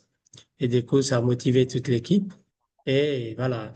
Et maintenant, en 2026, en mars 2026, nous allons organiser aussi l'Olympiade francophone des mathématiques. Et d'ailleurs, même là, maintenant, je reviens d'Addis il y a 3 jours et il y a les lycées français à Addis Abeba à qui j'ai présenté aussi l'Olympiade francophone des mathématiques et qui sont très intéressés. Ils ont dit qu'ils vont rejoindre aussi et participer à l'Olympiade de 2026. ok. En plus, c'est à côté. Voilà. Mhm. Merci, Mohamed. Juste un petit truc, c'est pas une critique, mais il faudrait pas oublier non plus la composante, disons, maths pour tous, quoi. C'est-à-dire à mon avis, je me rends compte maintenant que c'est plus difficile, pas forcément au point de vue mathématique, mais à organiser, c'est-à-dire les maths autrement. Et si je peux vous conseiller un site que moi je trouve assez extraordinaire, c'est celui de l'IREM de Grenoble. Les maths autrement, ça s'appelle. Il suffit de taper sur Internet les maths autrement Grenoble ou IREM Grenoble. Et puis, Il y a comment? Oui, parce que nous, le Math pour tous est déjà organisé à Djibouti hein, D'accord. au niveau du ministère, donc par Ah oui. l'inspection des mathématiques. et pour ne pas faire, et alors que la DAMAT, se concentre sur les compétitions olympiques. C'est pour ça qu'on avait fait une Oui, oui. distinction. D'ailleurs, le Paul Bourreau qui va venir pour la session bientôt, là, en décembre, je crois. Et là, juste C'est, avant, on oui, avait, comme un lui-même, il vendredi, fait pas. on fait des visios pour nos élèves, pour on les entraîne. Un vendredi sur deux en présentiel et un vendredi sur deux en visio. Et là, Ah cet ouais, après-midi, c'est Paul Bourreau même qui est intervenu en visio. ah ouais. Oui, oui, il Et tient. on a aussi parmi les participants là, Ali Akir de Tunisie Ah oui, et aussi qui était venu à Djibouti pour une mission, pour une autre mission qu'on a eu l'occasion de rencontrer. Et il est aussi de l'association de tunisienne aussi, AT, je ne sais plus comment. Et lui aussi, il va venir fin décembre à Djibouti. On l'a invité et à faire aussi un stage avec nos élèves. Donc voilà. Et on essaie de nouer comme ça aussi des liens avec d'autres pays d'Afrique. L'année dernière, on avait travaillé avec la Mauritanie et le Sénégal. Et cette année, voilà, il y a la Tunisie qui va nous envoyer un de ses formateurs, préparateurs pour ah les oui, très élèves. bien. Voilà, il peut même dire un mot, Ali, il est là, je crois qu'il nous entend. Ah oui. Il y a une composante qui est pas mal parce qu'elle allie à la fois les maths pour tous, si on peut dire, bien que ce soit des maths-maths, quoi, si on peut dire. Et puis le côté compétitif par équipe, c'est le tournoi des jeunes mathématiciens. Je sais que le Maroc, là, notre partenaire au Maroc qui s'appelle Math et Maroc, il monte ça, le tournoi marocain des jeunes mathématiciens. C'est-à-dire, c'est des équipes à qui on donne un problème qui est souvent ouvert, dont on ne connaît pas forcément la solution. Et puis, ils sont suivis par un prof qui ne leur donne pas la solution, mais qui oriente le travail. Donc, c'est des équipes généralement de 4, 5 ou 6. Et puis ensuite, on fait un espèce de congrès, quoi, dont on réunit toutes les équipes, ils se présentent les uns les autres, ils s'apportent la contradiction ou les suggestions, et puis après, il y a un vote pour donner des prix si on veut, quoi. Mais enfin, l'essentiel, c'est tout le travail qui est fait en amont de ça, quoi. Ça s'appelle le tour. Alors, il y a le tournoi français des jeunes mathématiciens qui était dirigé, comme je l'ai dit, par Louis Rustenholz, là, qui maintenant est à Madrid et s'occupe du suivi de Madagascar. Mais il y a pas mal de ressources là-dessus sur le site d'Animat. Et si je peux me permettre un conseil, parce que vu tout ce que vous faites, c'est peut-être difficile de faire un peu plus, c'est de regarder un peu cette composante où là, les gens travaillent en équipe sur des problèmes qui restent ouverts. C'est-à-dire, on ne leur demande pas de trouver de la solution, on demande de réfléchir là-dessus et d'apporter le fruit de leur réflexion. Donc, bonjour, Ce n'est qu'une suggestion. bonjour. Bonjour. Oui, Ali, on Donc, t'entend. je me On vous donne la présente. Donc, parole justement pour oui, la Tunisie. Tout à oui, fait. je me présente. Donc, je m'appelle Ali Akir. Donc, je suis formateur chez l'Association tunisienne de compétition et de culture mathématique, ATCCR. C'est une association tunisienne qui prépare les élèves tunisiens pour les Olympiades mathématiques. J'ai l'occasion donc des invités avec mes amis de Djibouti à Diamat pour pour participer à la formation des formateurs des élèves pour le thème géométrique. Inch'Allah, fin décembre. Euh, c'est ça donc. Donc la formation sur la géométrie avancée pour les formateurs et pour les élèves éligibles pour les Olympiades. Donc c'est une occasion pour moi, pour la Tunisie, pour la TCM, pour participer avec Adamat.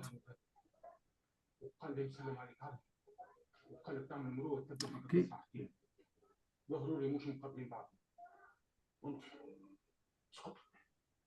Oui, merci Ali. Nous Oui, confirmons, hein, Inch'Allah. Donc, on vous attend en fin décembre pour Inch'Allah. cette. Merci Ali. Merci. Merci. D'autres questions? Non, moi, je voudrais juste ajouter un petit truc parce que je trouve que ça, c'est un peu notre but, c'est-à-dire c'est d'aider à la mise en œuvre différents pays d'Afrique, mais bon, pour l'instant, c'est difficile de les faire communiquer avec un autre continent pour l'instant, disons, de l'expérience d'Animat qu'ils adaptent eux-mêmes. Nous, on ne fait que pousser la balançoire, si on peut dire, et c'est à eux de construire. Et moi, j'étais vraiment positivement étonné par ce qu'a fait Djibouti en l'espace de 2 3 ans, quoi. Alors c'est vrai que c'est un pays qui a peut-être qui est plus petit géographiquement que les autres et en population où les contacts sont peut-être plus faciles, etc. Mais quand même, c'est assez extraordinaire.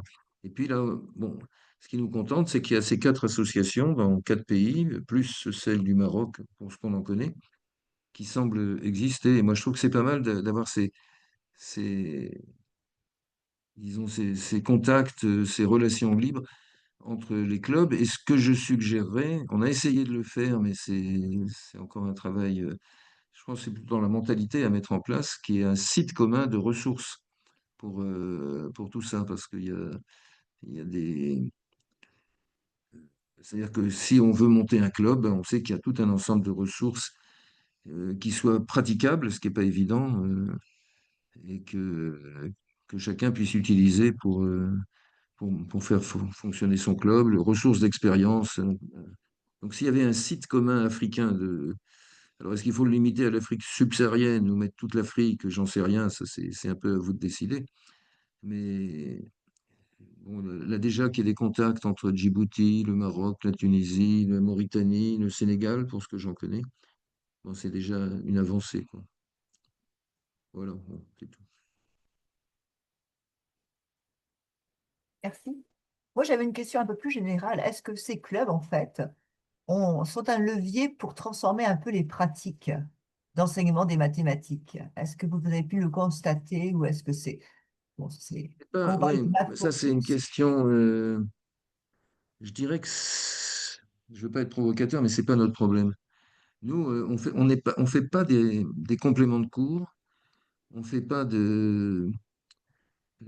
on n'intervient pas, puis d'ailleurs ce serait peut-être même diplomatiquement difficile sur l'enseignement des maths elles-mêmes dans les lycées.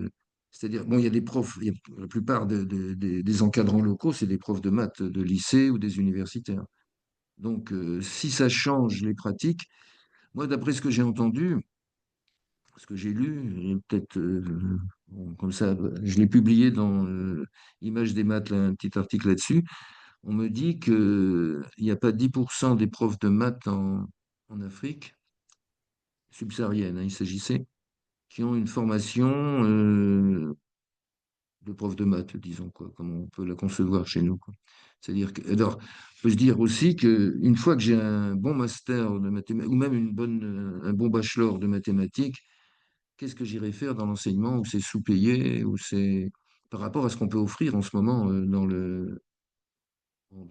en Afrique à quelqu'un qui a une formation scientifique, même assez basique, qui peut travailler. Il y a des tas de... Il suffit qu'il s'oriente un peu vers même pas, enfin, l'informatique, vers l'utilisation des outils numériques, et puis il gagnera 10 fois plus, quoi. Enfin, je sais pas hein, combien c'est. Mais donc, on ne veut pas non plus être là, suppléer à ce manque. On veut. C'est assez compliqué parce que les, les profs de maths, ils conçoivent. Déjà en France, c'est pas facile de trouver des gens qui, bénévolement, parmi les profs de maths, acceptent de lancer et d'encadrer un club de mathématiques périscolaire.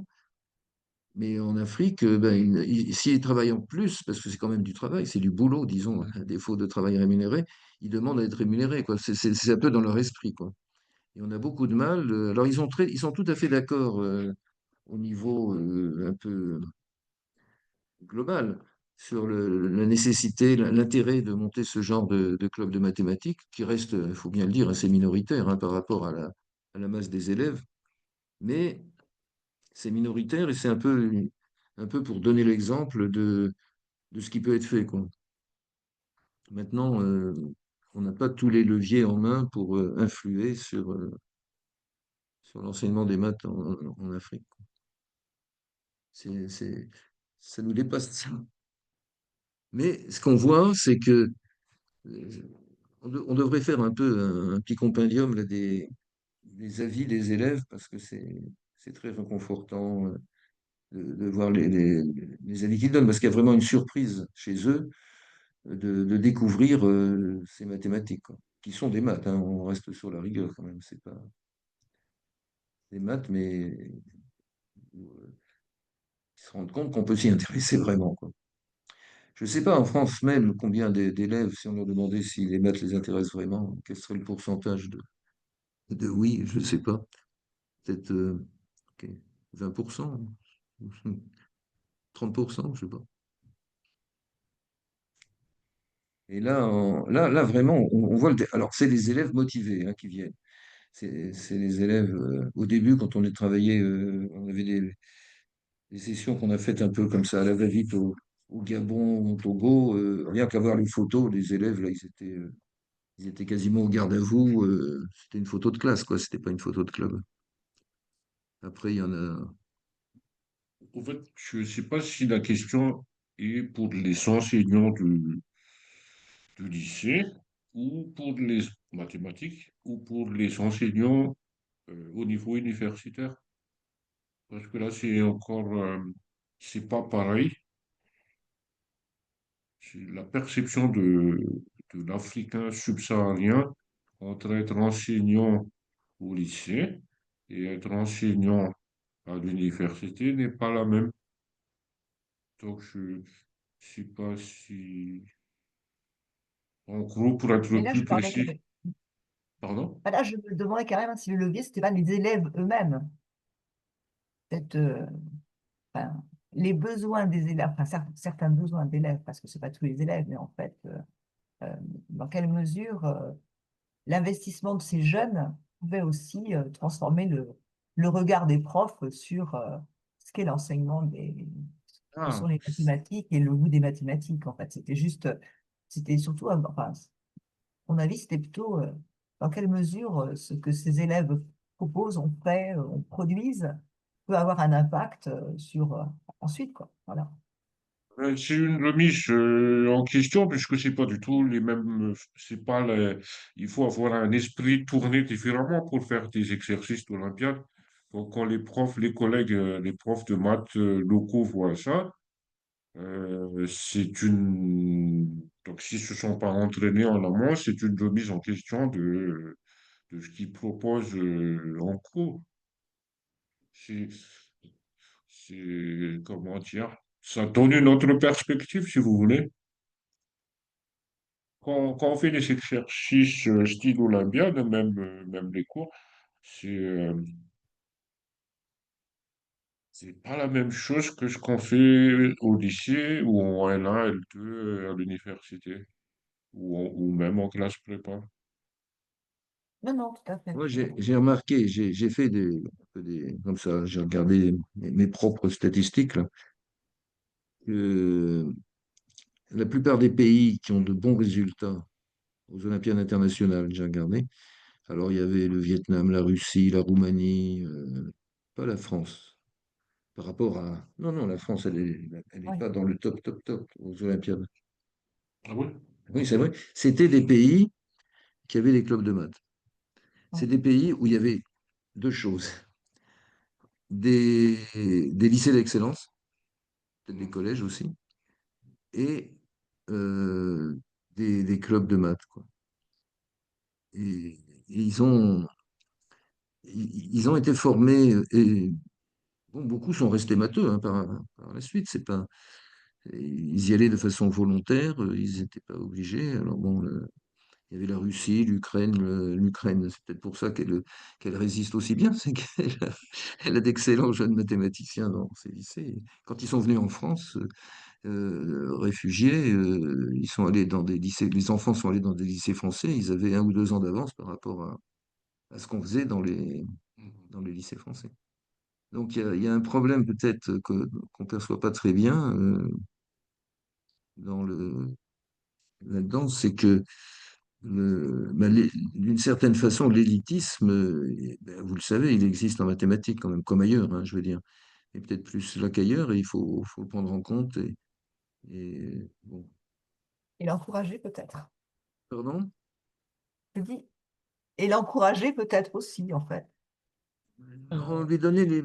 Non, le problème dans ces trucs-là, c'est, je crois que il faut aussi regarder les laissés pour compte de Oui, ça. Et je pense que, et ça, ils l'ont bien senti là dans les clubs, on voit quand ça transparaît, quoi, peut-être de façon subliminale, c'est que les élèves qui participent à cette formation, bon, même s'ils ne sont pas sélectionnés dans l'équipe finale, parce que souvent c'est assez petit l'équipe par rapport au nombre d'élèves qui sont entraînés, ben, quand même, ils s'intéressent à ce qui se fait et ils y gagnent.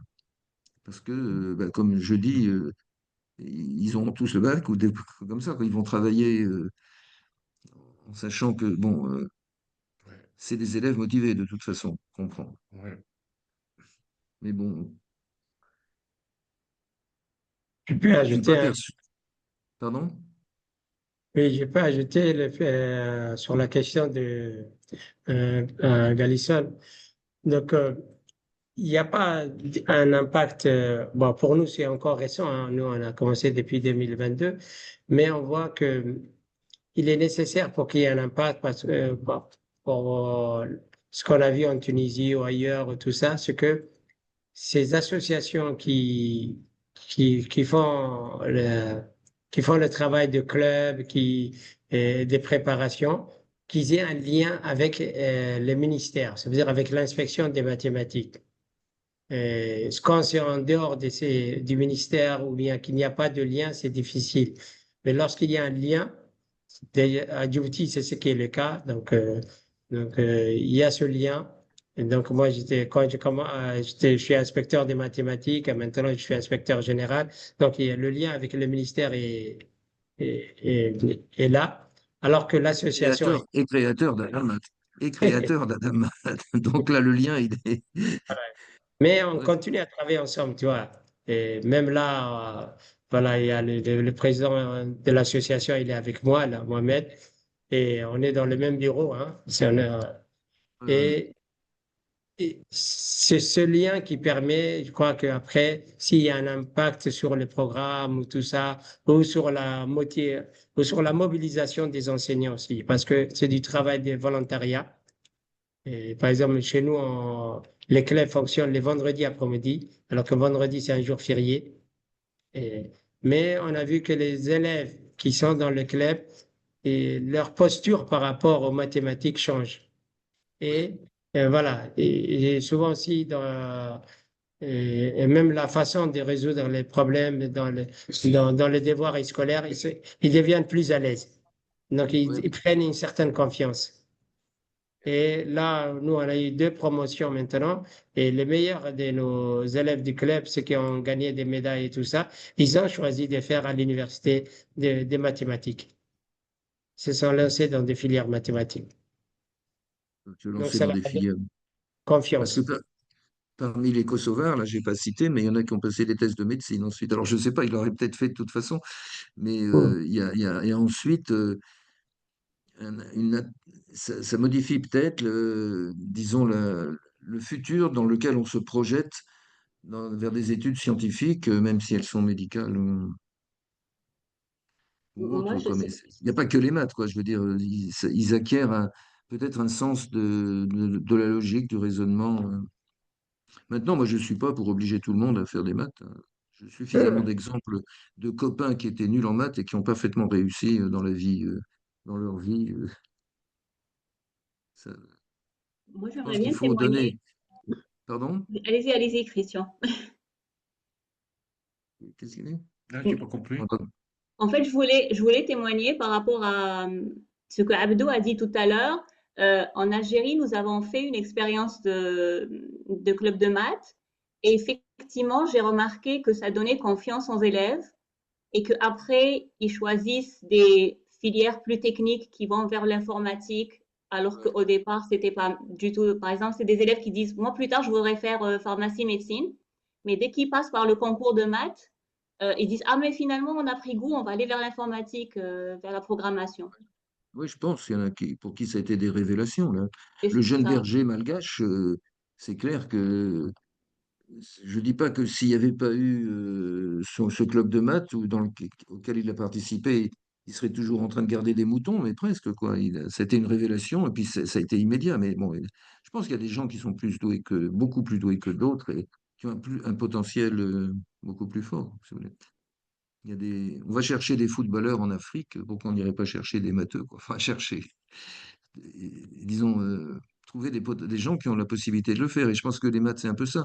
Enfin, les clubs, c'est un peu ça. Vous savez, en France, un reproche qui était fait au club d'animat, c'est que c'était un peu une propédeutique pour les meilleures classes préparatoires. C'est-à-dire, si vous mettez dans votre CV, avec la preuve, hein, la recommandation que vous avez participé à tel club de animat, vous aviez beaucoup plus de chances de rentrer dans une prépa des meilleurs lycées, quoi. Parce que ça ouvre l'esprit, ça fait regarder. Bon, mais en même temps, c'est normal, hein. Oui, c'est Et- normal aussi, mais bon. Mais moi, je crois que il faut pas sanctionner ceux qui ne réussissent pas, qui sont pas ils ne reçoivent pas de médaille, mais il faut qu'ils se rendent compte, enfin qu'ils soient conscients que d'abord ils ont passé du bon temps à faire cette préparation, et puis que ça leur a apporté beaucoup, ça leur a fait réfléchir sur beaucoup de choses, et ça leur a apporté une capacité de raisonnement qu'ils n'avaient pas avant, quoi. Et je pense qu'en ce moment, c'est important. Mais je pense qu'il y a une réflexion qui doit être menée même en France quand on voit la façon dont les résultats à PISA et autres se cassent la figure d'année en année. Il faut peut-être réfléchir à qu'est-ce qu'on veut faire en enseignant les maths, quoi. Et quelle est la formation des profs pour atteindre tels objectifs et quel est leur intérêt, quel est leur propre intérêt. Moi, ce qui m'a étonné quand on a monté des trucs en Roumanie, là, c'est que la difficulté qu'on avait, c'était pas de trouver des clubs des Roumains. Là, les Roumains, enfin si, on avait des difficultés à trouver des clubs roumains, enfin des Roumains qui voulaient bien monter un couplage, parce qu'ils étaient déjà complets.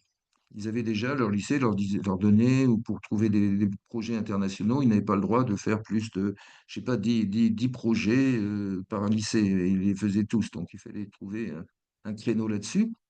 Alors qu'en France, c'est qu'on trouvait personne, on trouvait pas grand monde pour le faire, quoi. Je me souviens avoir été une fois à une école d'été de Matangins, là en Bretagne, et j'avais demandé à combien vous pensez le pourcentage de profs de maths en France qui seraient d'accord pour encadrer un club Matangins comme ça. Est-ce que c'est 5 ou 10%? Et on m'a répondu, oh là là, si c'est la moitié de 5, c'est déjà beaucoup.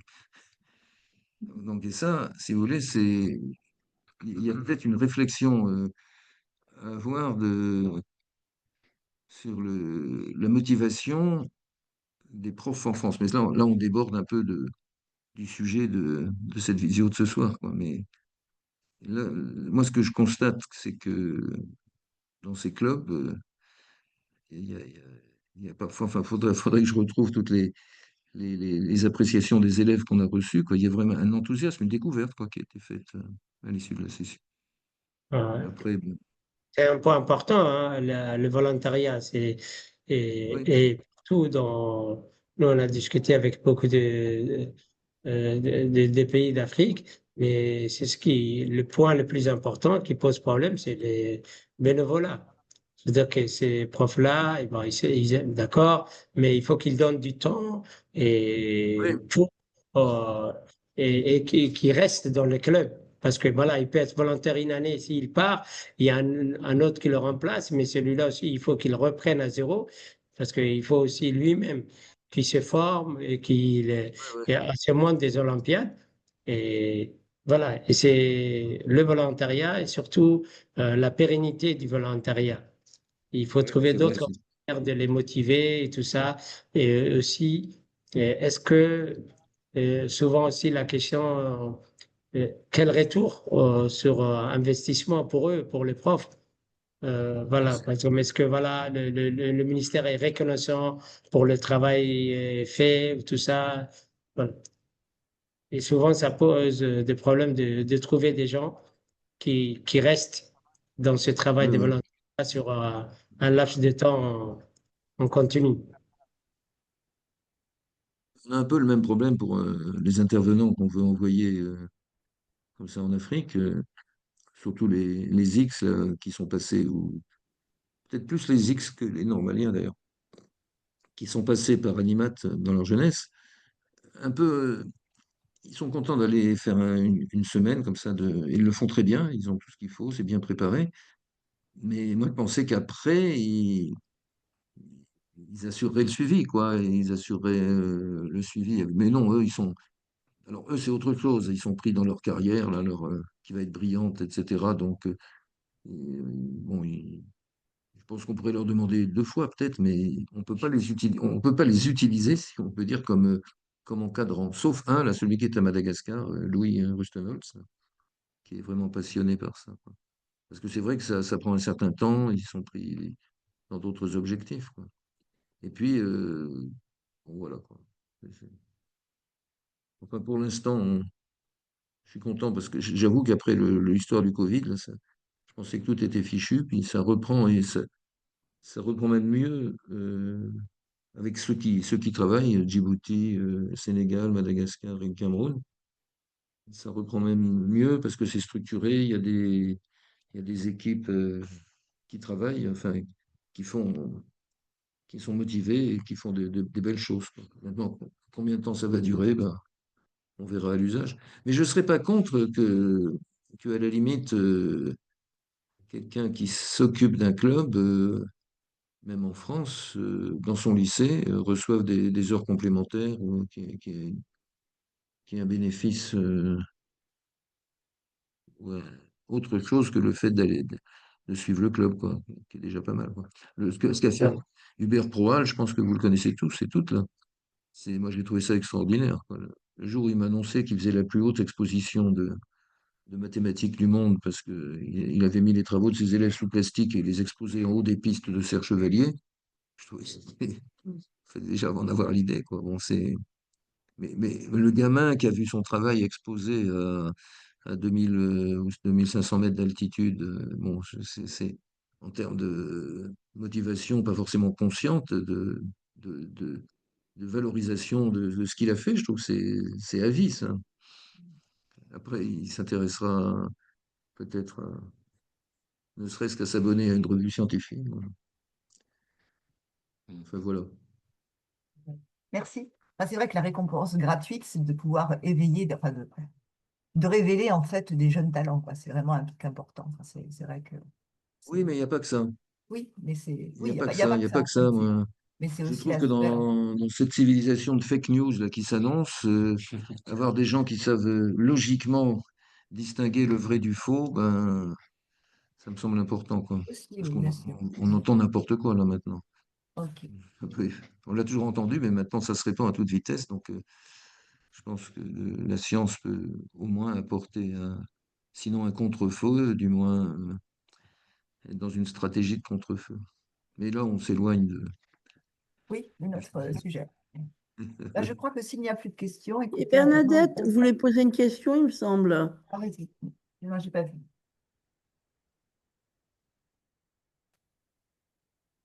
Bernadette, enlève ton micro pour pouvoir parler. Bernadette, Il y a plein de monde.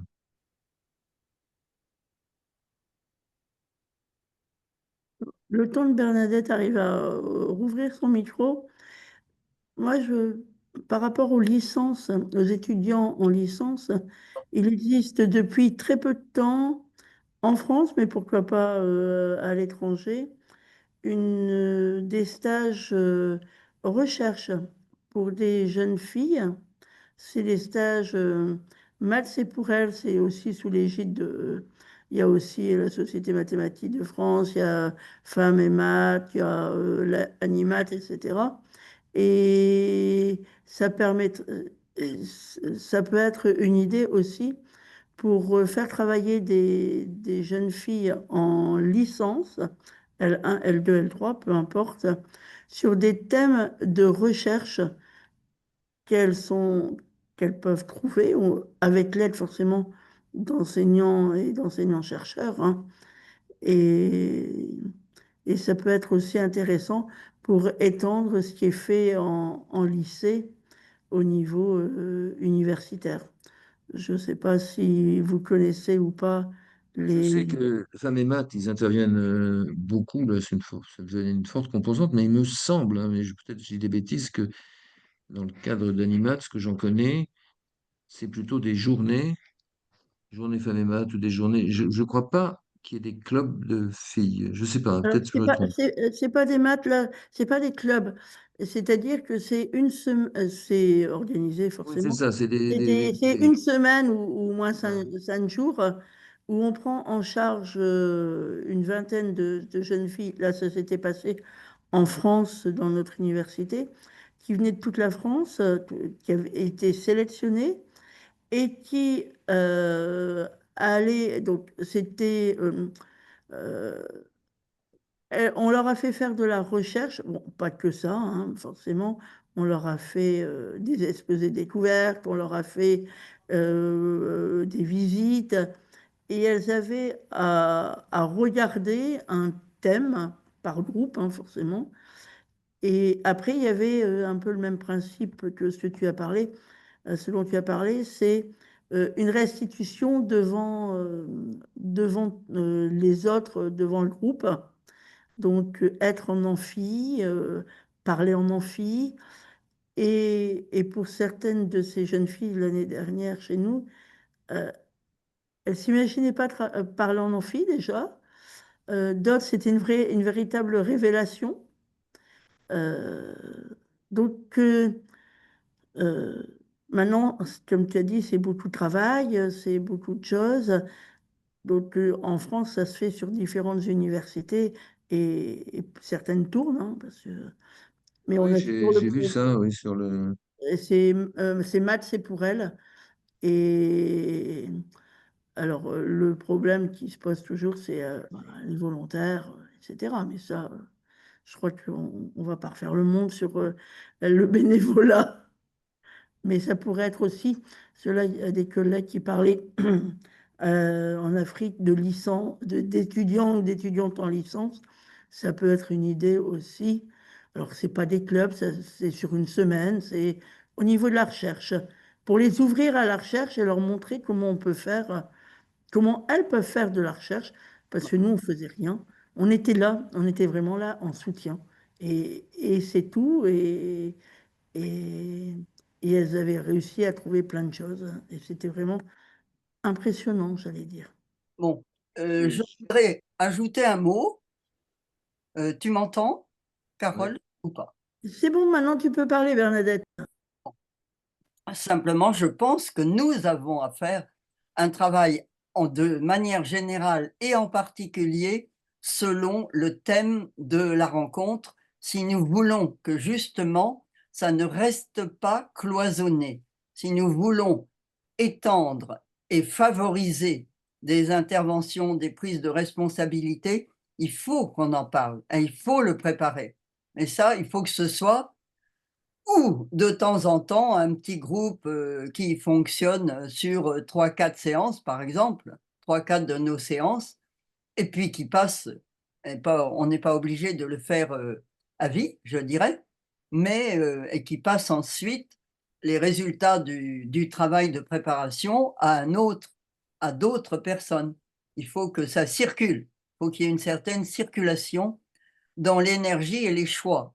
Et là, nous avons abordé, me semble-t-il, un certain nombre de questions enfin, un certain nombre de questions ont émergé et qu'il faudrait pouvoir reprendre en préparation à telle ou telle réunion avec la personne qui va animer en particulier ou à une personne qui s'y intéresse en particulier. Non, ça c'est à voir. Là, Je ne sais au pas. Cameroun, pardon, Oui, allez-y. au Cameroun, là, c'est présenté, j'ai reçu les vidéos, c'était vraiment bien, quoi. Miss STEM Cameroun. Bon,